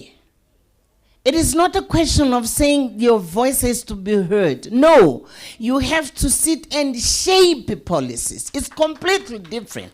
You have to be part of shaping policy, shaping the strategies of implementation, shaping the strategies of evaluation to see what is working, it's not working. Otherwise, we'll continue as if we have 2 parallel worlds. It's the world of institutions and it's the world of young people, the world of women. At the other side, it has to be integrated in the mainstream. And in the language of women I work with, women and youth have to take the driving seat. When I say driving seat, then I'll explain myself. Have you looked at the average of our heads of state, their age? Have you looked at? Have you looked also at our parliament, the average of age they have? Have we? Yes or no? Yes. Uh-huh. So how do you expect me? Look at my hair. I'm over 75. I cannot be an interpreter of your aspirations, of your visions, of your dreams, of the world you want to build. You are building, but you want to build better. So you have to be the one to shape those things, because this world is yours. It's no longer of people of my age. You hear me? And it does sound like I'm agitating. No. We as the elders, now I'm coming to our position. We as the elders, we have been mandated to say the truth, to speak the truth to power, and to say where we see things are not working so well, they have to work better. We have been mandated to even to deal with intractable issues. I'm saying we need to reshape African institutions to bring young people to the center of the decision making. It's not to participate. No, it's to be at the center of the decision making, because this world belongs to you. And we have to be with the modesty, to be behind. You come, you ask for advice. We will pass on the experiences of what we have done. But this world belongs to you, and of course the future even much more to you. That is my second point. You know, women did sometimes something which was excellent. They demanded, and the African Union has to adopt, to say at least 30% of parliamentarians should be women. Did you know that? Perhaps you are not going to say 30% as young people. You will say 40%, 50%. I don't know. I'm not going to decide for you. But I think you have to table this demand. It has to be counted so that we will break these silos of old people here and young people and women on the other side. I want now to finalize, because I know I haven't had the time to develop all the things which the elders wanted me to speak to. We need to have you, young people, demanding to African leaders this intractable thing of saying, yes, we have to deal with adaptation. But it is also important that we have to deal with loss and damage, because there are so many things which have been destroyed already. So we need to deal with restoring what has been damaged, and at the same time, now we adapt for the future. That means also for us, and this is the elder speaking, that means that we have to be very strong and say, no new fossil contracts, no new ones. They are those who have been taken, yes, but the new ones, and I know it's tough. If you young people, you are not strong on that, it will mean that the new contracts will continue to be made. And if they are made 20, 30, 15 years from now, you will be dealing with the same problem as today. One thing is to draw the line and say, yes, there are things which have happened. But from now on, it has to be young people to educate our governments, not only governments, business people, to tell them this fossil fuel stuff have to stop. I'm trying to give you a vision of demands you do now to be able to get jobs, to have the institutions you need, etc. But you need to think for the future. What are the things which cannot continue to happen so that we will have a future you deserve?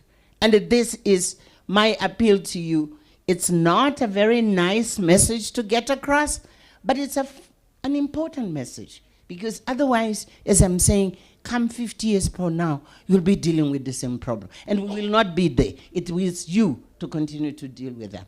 And I would like then to finalize, if maybe the music can help me, we will take also, we are all today celebrating. We have a toolkit, please, Ifa, Nicolo, if you can help me to bring.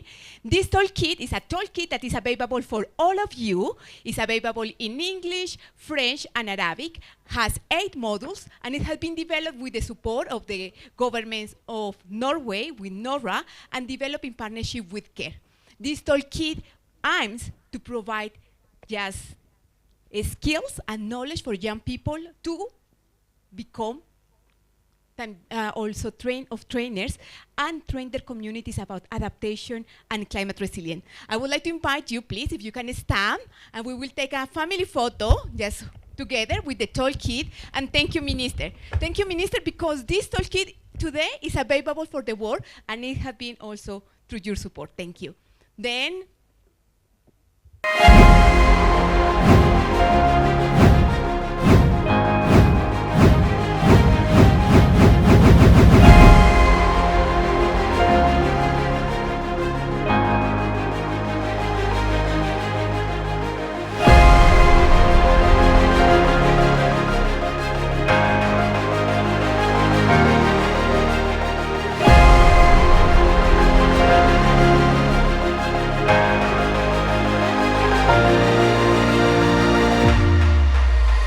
we need to double up on adaptation finance. Promote youth entrepreneurship and create adaptation jobs. Include the youth in the global goal on adaptation and in national adaptation plans. More capacity building and education. Foster youth participation in adaptation policies at the international, regional, and national level.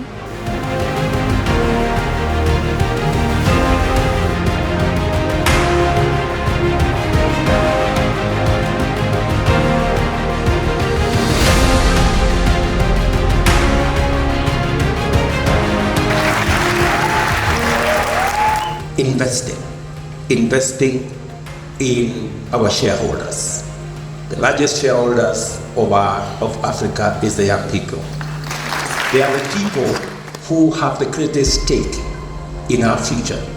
And if we do not manage climate change, it will destroy the future of our countries and put at risk the future of our young people.